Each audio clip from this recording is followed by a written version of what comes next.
Прежде всего, хотел бы еще раз поздравить нас в связи с избиранием на высокий пост президента Республики Казахстан. Желаю вам успеха.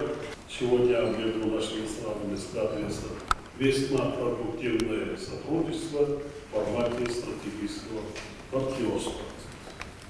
Убежден, что совместными усилиями мы и в будущем будем продвигать российско-казахстанские отношения в этом русле. Теперь хотел бы передать вам слово Зельфину Тимиревичу с большим удовольствием. Тогда я действующий президентом. Сегодня я посещаю Душанбе, как вы правильно отметили, совершенно новом качестве.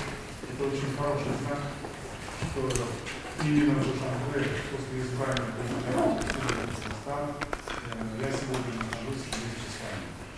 Я всегда помню, что Таджикистан оказывает поддержку Казахстану в многосторонних структурах, международных организациях, прежде всего Организации Объединенных Наций,